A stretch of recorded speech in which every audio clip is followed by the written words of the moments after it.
Morning dear students. ਅਸੀਂ ਪਿਛਲੀ ਪੰਜਾਬੀ ਦੀ class ਵਿੱਚ ਨਾਮ ਕੀਤਾ ਸੀ, ਜੋ ਕਿ ਵਿਆਕਰਨ ਦਾ ਪਾਠ ਹੈ। ਅੱਜ ਅਸੀਂ ਵਿਆਕਰਨ ਦਾ ਦੂਸਰਾ ਪਾਠ ਕਰਾਂਗੇ, ਪੜਨਾਂਵ, ਜਿਸ ਨੂੰ ਇੰਗਲਿਸ਼ ਵਿੱਚ ਪ੍ਰੋਨਾਉਨ ਕਿਹਾ ਜਾਂਦਾ ਹੈ ਅਤੇ ਹਿੰਦੀ ਵਿੱਚ ਸਰਵਨਾਮ ਕਿਹਾ ਜਾਂਦਾ ਹੈ। ਪੜਨਾਂਵ ਉਹ ਸ਼ਬਦ ਹੁੰਦੇ ਹਨ ਜੋ ਕਿਸੇ ਨਾਮ ਦੀ ਥਾਂ ਤੇ ਵਰਤੇ ਜਾਂਦੇ ਹਨ, ਜਿਵੇਂ ਮੈਂ, ਤੂੰ, ਉਹ, ਮੇਰਾ ਆਦਿ। ਚਲੋ ਅਸੀਂ ਇਸ ਦਾ ਇੱਕ ਉਦਾਹਰਣ ਵੇਖਦੇ ਹਾਂ। ਰਾਮ ਪੜ੍ਹਨ ਵਿੱਚ ਬਹੁਤ ਹੁਸ਼ਿਆਰ ਹੈ। ਦੂਸਰਾ ਸੈਂਟੈਂਸ, ਰਾਮ ਇੱਕ ਚੰਗਾ ਵਿਦਿਆਰਥੀ ਹੈ। ਤੀਸਰਾ ਸੈਂਟੈਂਸ, ਰਾਮ ਚੰਗਾ ਖਿਡਾਰੀ ਵੀ ਹੈ। ਜਦੋਂ ਅਸੀਂ ਬਾਰ-ਬਾਰ ਰਾਮ ਸ਼ਬਦ ਦਾ ਪ੍ਰਯੋਗ ਕਰਦੇ ਹਾਂ ਤਾਂ ਭਾਸ਼ਾ ਸਾਡੀ ਪ੍ਰਭਾਵਸ਼ਾਲੀ ਨਹੀਂ ਰਹਿੰਦੀ। ਜਦੋਂ ਅਸੀਂ ਰਾਮ ਦੀ ਜਗ੍ਹਾ ਤੇ ਉਹ ਸ਼ਬਦ ਦਾ ਪ੍ਰਯੋਗ ਕਰਾਂਗੇ ਤਾਂ ਸਾਡੀ ਭਾਸ਼ਾ ਪ੍ਰਭਾਵਸ਼ਾਲੀ ਬਣੇਗੀ ਤੇ ਦੂਸਰੇ ਨੂੰ ਵੀ ਸੁਣਨ ਵਿੱਚ ਚੰਗੀ ਲੱਗੇਗੀ। ਹੁਣ ਅਸੀਂ ਦੇਖ ਰਹੇ ਹਾਂ ਪੜਨਾਂਵ ਸ਼ਬਦ ਦਾ ਪ੍ਰਯੋਗ ਕਰਕੇ ਵਾਕ ਕਿਵੇਂ ਲੱਗਦਾ ਹੈ। ਰਾਮ ਪੜ੍ਹਨ ਵਿੱਚ ਬਹੁਤ ਹੁਸ਼ਿਆਰ ਹੈ। ਉਹ ਇੱਕ ਚੰਗਾ ਵਿਦਿਆਰਥੀ ਹੈ। ਉਹ ਚੰਗਾ ਖਿਡਾਰੀ ਵੀ ਹੈ। ਇਸ ਵਿੱਚ ਰਾਮ ਦੀ ਜਗ੍ਹਾ ਤੇ ਦੂਸਰੇ ਅਤੇ ਤੀਸਰੇ ਵਾਕ ਵਿੱਚ ਉਹ ਸ਼ਬਦ ਦਾ ਪ੍ਰਯੋਗ ਕੀਤਾ ਗਿਆ ਹੈ। ਇਹ ਉਹ ਰਾਮ ਦੀ ਜਗ੍ਹਾ ਤੇ ਪ੍ਰਯੋਗ ਕੀਤਾ ਗਿਆ ਹੈ, ਜੋ ਕਿ ਸਾਡੀ ਭਾਸ਼ਾ ਨੂੰ ਪ੍ਰਭਾਵਸ਼ਾਲੀ ਬਣਾਉਂਦਾ ਹੈ। ਚਲੋ ਅਸੀਂ ਹੁਣ ਵੇਖਦੇ ਹਾਂ ਪੜਨਾਂਵ ਕਿੰਨੇ ਪ੍ਰਕਾਰ ਦੇ ਹੁੰਦੇ ਹਨ। ਪੜਨਾਂਵ 6 ਪ੍ਰਕਾਰ ਦੇ ਹੁੰਦੇ ਹਨ। ਪਹਿਲਾ, ਪੂਰਕਵਾਚਕ ਪੜਨਾਂਵ। ਦੂਸਰਾ, ਨਿਜਵਾਚਕ ਪੜਨਾਂਵ। ਤੀਸਰਾ, ਨਿਸ਼ਚੈਵਾਚਕ ਪੜਨਾਂਵ। ਚੌਥਾ, ਅਨਿਸ਼ਚੈਵਾਚਕ ਪੜਨਾਂਵ। ਪੰਜਵਾਂ, ਸੰਬੰਧਵਾਚਕ ਪੜਨਾਂਵ ਅਤੇ ਛੇਵਾਂ, ਪ੍ਰਸ਼ਨਵਾਚਕ ਪੜਨਾਂਵ। ਪੂਰਕਵਾਚਕ ਪੜਨਾਂਵ। ਪੂਰਕ ਦਾ ਅਰਥ ਹੁੰਦਾ ਹੈ ਇਨਸਾਨ। ਜਿਹੜਾ ਸ਼ਬਦ ਕਿਸੇ ਪੂਰਕ, ਇਸਤਰੀ, ਬੰਦਾ, ਬੁੱਢਾ, ਕੋਈ ਵੀ ਇਨਸਾਨ ਦੀ ਜਗ੍ਹਾ ਤੇ ਵਰਤਿਆ ਜਾਂਦਾ ਹੈ, ਉਸ ਨੂੰ ਪੂਰਕਵਾਚਕ ਇਨਸਾਨ ਕਹਿੰਦੇ ਹਨ। ਚਲੋ ਅਸੀਂ ਹੁਣ ਇਸ ਦੀ ਪਰਿਭਾਸ਼ਾ ਵੇਖਦੇ ਹਾਂ। ਜਿਹੜੇ ਪੜਨਾਂਵ ਕੇਵਲ ਕਿਸੇ ਪੁਰਖ ਜਾਂ ਇਸਤਰੀ ਦੇ ਨਾਂ ਦੀ ਥਾਂ ਤੇ ਵਰਤੇ ਜਾਂਦੇ ਹਨ, ਉਹਨਾਂ ਨੂੰ ਪੂਰਕਵਾਚਕ ਪੜਨਾਂਵ ਕਿਹਾ ਜਾਂਦਾ ਹੈ, ਜਿਵੇਂ ਅਸੀਂ, ਤੁਸੀਂ, ਮੈਂ, ਉਹ ਆਦਿ। ਪੂਰਕਵਾਚਕ ਪੜਨਾਂਵ ਦੇ ਅੱਗਿਓਂ 3 ਪ੍ਰਕਾਰ ਹੁੰਦੇ ਹਨ। ਉੱਤਮ ਪੁਰਖ, ਜਿਸ ਨੂੰ ਇੰਗਲਿਸ਼ ਵਿੱਚ ਫਸਟ ਪਰਸਨ ਕਿਹਾ ਜਾਂਦਾ ਹੈ। ਉੱਤਮ ਪੁਰਖ ਉਹ ਹੁੰਦਾ ਹੈ ਜਿਹੜਾ ਗੱਲ ਕਰ ਰਿਹਾ ਹੁੰਦਾ ਹੈ। ਮੱਧਮ ਪੁਰਖ, ਜਿਸ ਨੂੰ ਇੰਗਲਿਸ਼ ਵਿੱਚ ਸੈਕਿੰਡ ਪਰਸਨ ਕਿਹਾ ਜਾਂਦਾ ਹੈ। ਮੱਧਮ ਪੁਰਖ ਉਹ ਹੁੰਦਾ ਹੈ ਜਿਸ ਦੇ ਨਾਲ ਗੱਲ ਕੀਤੀ ਜਾਂਦੀ ਹੈ। ਅਨਯ ਪੁਰਖ, ਅਨਯ ਪੁਰਖ ਜਿਸ ਨੂੰ ਇੰਗਲਿਸ਼ ਵਿੱਚ ਥਰਡ ਪਰਸਨ ਕਿਹਾ ਜਾਂਦਾ ਹੈ। ਥਰਡ ਪਰਸਨ ਉਹ ਹੁੰਦਾ ਹੈ ਜਿਸ ਦੇ ਬਾਰੇ ਗੱਲ ਕੀਤੀ ਜਾਂਦੀ ਹੈ। ਚਲੋ ਅਸੀਂ ਹੁਣ ਇਸ ਨੂੰ ਇੱਕ ਉਦਾਹਰਣ ਦੇ ਨਾਲ ਸਮਝੀਏ। ਪਹਿਲਾ ਬੰਦਾ ਜੋ ਕਿ ਰਾਮ ਹੈ, ਉਹ ਉੱਤਮ ਪੁਰਖ ਹੈ, ਕਿਉਂਕਿ ਉਹ ਸ਼ਾਮ ਨਾਲ ਗੱਲ ਕਰ ਰਿਹਾ ਹੈ। ਸ਼ਾਮ ਕੌਣ ਹੋਇਆ? ਮੱਧਮ ਪੁਰਖ। ਜਿਹੜਾ ਰਾਮ ਹੈ ਉਹ ਸ਼ਾਮ ਨੂੰ ਕਹਿ ਰਿਹਾ ਹੈ, ਮੈਂ ਅੱਜ ਅਮਰ ਨੂੰ ਮਿਲਿਆ, ਉਹ ਮੇਰਾ ਪੁਰਾਣਾ ਦੋਸਤ ਹੈ। ਅੱਗੇ ਸ਼ਾਮ ਕੀ ਕਹਿੰਦਾ ਹੈ? ਤੁਸੀਂ ਅਮਰ ਨੂੰ ਜਾਣਦੇ ਹੋ? ਇਸ ਵਿੱਚ ਅਮਰ ਬਾਰੇ ਗੱਲ ਕੀਤੀ ਗਈ ਹੈ, ਉਹ ਥਰਡ ਪਰਸਨ ਹੈ। ਨਿਜਵਾਚਕ ਪੜਨਾਂਵ। ਜਿਹੜਾ ਪੜਨਾਂਵ ਕਰਤਾ ਨਾਲ ਆ ਕੇ ਉਸ ਦੀ ਵਿਸ਼ੇਸ਼ਤਾ ਦੱਸੇ ਜਾਂ ਜਿਹੜਾ ਕਰਤਾ ਦੀ ਥਾਂ ਵਰਤਿਆ ਜਾਵੇ, ਉਸ ਨੂੰ ਨਿਜਵਾਚਕ ਪੜਨਾਂਵ ਕਿਹਾ ਜਾਂਦਾ ਹੈ। ਚਲੋ ਅਸੀਂ ਇਸ ਦਾ ਇੱਕ ਉਦਾਹਰਣ ਵੇਖਦੇ ਹਾਂ। ਮੈਂ ਆਪ ਉੱਥੇ ਗਿਆ ਸੀ। ਇਸ ਵਿੱਚ ਮੈਂ ਕਰਤਾ ਹੈ ਅਤੇ ਆਪ ਨਿਜਵਾਚਕ ਪੜਨਾਂਵ। ਕਰਤਾ ਕੌਣ ਹੁੰਦਾ ਹੈ? ਸਬਜੈਕਟ, ਜਿਸ ਨੂੰ ਇੰਗਲਿਸ਼ ਵਿੱਚ ਸਬਜੈਕਟ ਕਿਹਾ ਜਾਂਦਾ ਹੈ, ਕਰਨ ਵਾਲਾ। ਔਰ ਆਪ ਇੱਥੇ ਕੀ ਹੈ? ਨਿਜਵਾਚਕ ਪੜਨਾਂਵ।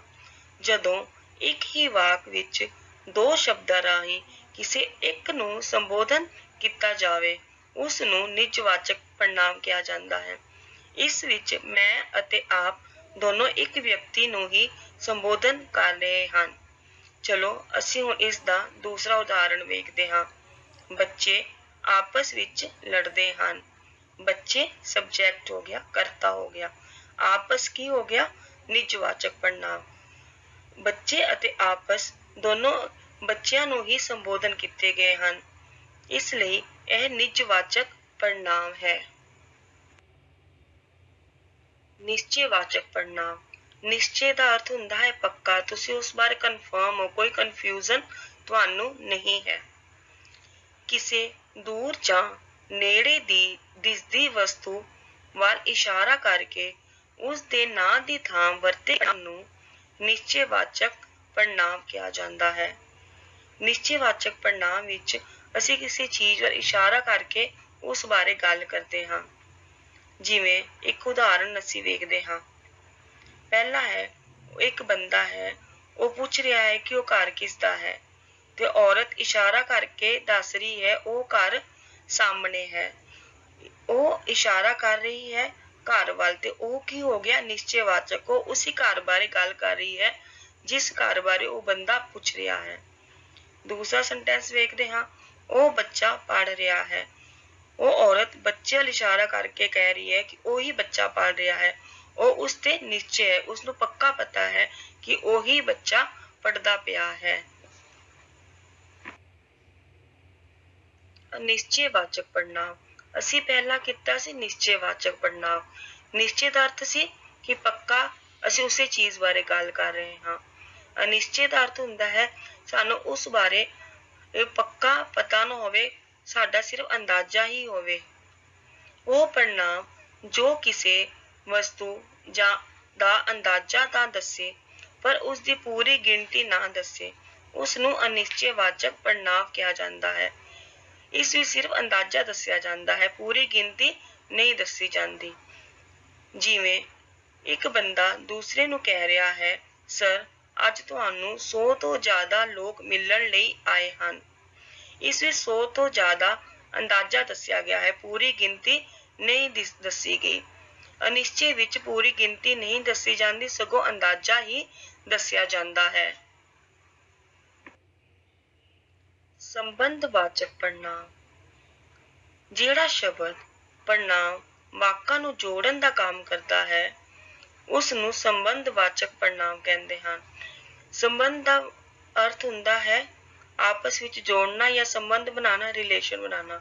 ਇਸ ਵਿੱਚ ਵਿਅਕਤੀਆਂ ਦੇ ਸੰਬੰਧਾਂ ਦੀ ਗੱਲ ਨਹੀਂ ਕੀਤੀ ਗਈ ਕਿ ਉਹ ਮੇਰਾ ਚਾਚਾ ਲੱਗਦਾ ਹੈ, ਮਾਮਾ ਲੱਗਦਾ ਹੈ। ਇਸ ਵਿੱਚ ਵਾਕਾਂ ਦੀ ਸੰਬੰਧ ਦੀ ਗੱਲ ਕੀਤੀ ਗਈ ਹੈ ਕਿ ਇੱਕ ਵਾਕ ਦਾ ਸੰਬੰਧ ਦੂਸਰੇ ਵਾਕ ਨਾਲ ਹੋਵੇ, ਉਸ ਨੂੰ ਸੰਬੰਧਵਾਚਕ ਪੜ੍ਹਨਾਂਵ ਕਿਹਾ ਜਾਂਦਾ ਹੈ। ਜਿਹੜਾ ਸ਼ਬਦ ਦੋ ਵਾਕਾਂ ਨੂੰ ਆਪਸ ਵਿੱਚ ਜੋੜਦਾ ਹੈ ਉਸ ਨੂੰ ਸੰਬੰਧਵਾਚਕ ਪੜ੍ਹਨਾਂਵ ਕਿਹਾ ਜਾਂਦਾ ਹੈ। ਚਲੋ ਅਸੀਂ ਹੁਣ ਇਸ ਦਾ ਉਦਾਹਰਣ ਵੇਖਦੇ ਹਾਂ। ਜੋ ਕਰੇਗਾ ਉਹ ਭਰੇਗਾ। ਇਸ ਵਿੱਚ ਉਹ ਕੀ ਹੈ? ਸੰਬੰਧ ਹੈ। ਜੋ ਕਰੇਗਾ ਉਸ ਵਿੱਚ ਉਸ ਦਾ ਸੰਬੰਧ ਦੱਸ ਰਿਹਾ ਹੈ ਕਿ ਜਿਹੜਾ ਕੰਮ ਗਲਤ ਕਰਦਾ ਹੈ ਉਹ ਹੀ ਗਲਤ ਭਰੇਗਾ, ਉਸਨੂੰ ਹੀ ਗਲਤ ਕੰਮ ਦਾ ਨਤੀਜਾ ਮਿਲੇਗਾ। ਦੂਸਰਾ ਹੈ ਜੋ ਬੀਜੋਗੇ ਉਹੀ ਵੱਢੋਗੇ। ਇਸ ਵਿੱਚ ਉਹੀ ਸੰਬੰਧ ਹੈ ਜੋ ਪਹਿਲੇ ਵਾਕ ਦਾ ਦੂਜੇ ਵਾਕ ਨਾਲ ਸੰਬੰਧ ਬਣਾ ਰਿਹਾ ਹੈ। ਇਸ ਦਾ ਅਰਥ ਹੈ ਕਿ ਸਾਡੇ ਜਿਹੋ ਜਿਹੇ ਕੰਮ ਹੋਣਗੇ ਸਾਨੂੰ ਉਹ ਜਿਹੇ ਹੀ ਫਲ ਮਿਲੇਗਾ। ਪ੍ਰਸ਼ਨਵਾਚਕ ਪੜ੍ਹਨਾਂਵ। ਜਿਵੇਂ ਕਿ ਨਾਂ ਤੋਂ ਹੀ ਪਤਾ ਚੱਲਦਾ ਹੈ ਇਸ ਵਿੱਚ ਪ੍ਰਸ਼ਨ ਪੁੱਛਿਆ ਜਾਂਦਾ ਹੈ। ਜਿਹੜਾ ਸ਼ਬਦ ਪੜ੍ਹਨਾਂਵ ਵੀ ਹੋਵੇ ਅਤੇ ਉਸ ਦੇ ਰਾਹੀਂ ਕੋਈ ਪ੍ਰਸ਼ਨ ਪੁੱਛਿਆ ਜਾਵੇ ਉਸ ਨੂੰ ਪ੍ਰਸ਼ਨਵਾਚਕ ਪੜ੍ਹਨਾਂਵ ਕਿਹਾ ਜਾਂਦਾ ਹੈ। ਜਿਵੇਂ ਉਹ ਕੌਣ ਹੈ? ਕੀ ਖਰੀਦ ਰਹੇ ਹੋ? ਪ੍ਰਸ਼ਨਵਾਚਕ ਪੜ੍ਹਨਾਂਵ ਵਿੱਚ ਸਾਰਿਆਂ ਨਾਲੋਂ ਪਹਿਲਾਂ ਧਿਆਨ ਰੱਖਿਆ ਜਾਂਦਾ ਹੈ ਕਿ ਉਸ ਦਾ ਆਨਸਰ ਹਮੇਸ਼ਾ ਨਾਊਨ ਵਿੱਚ ਆਵੇ ਜਾਂ ਨਾਮ ਵਿੱਚ ਆਵੇ, ਕਿਉਂਕਿ ਇਹ ਪੜ੍ਹਨਾਂਵ ਹੈ। ਜਿਵੇਂ ਅਸੀਂ ਬੋਲਦੇ ਹਾਂ ਉਹ ਕੌਣ ਹੈ, ਇਸ ਦਾ ਆਨਸਰ ਇਨਸਾਨ ਵਿੱਚ ਹੋ ਸਕਦਾ ਹੈ। ਇਨਸਾਨ ਇੱਕ ਨਾਮ ਹੈ। ਕੀ ਖਰੀਦ ਰਹੇ ਹੋ, ਇਹਦਾ ਆਨਸਰ ਤੁਹਾਡਾ ਵਸਤੂ ਵਿੱਚ ਹੋਵੇਗਾ। ਵਸਤੂ ਵੀ ਇੱਕ ਨਾਮ ਹੈ।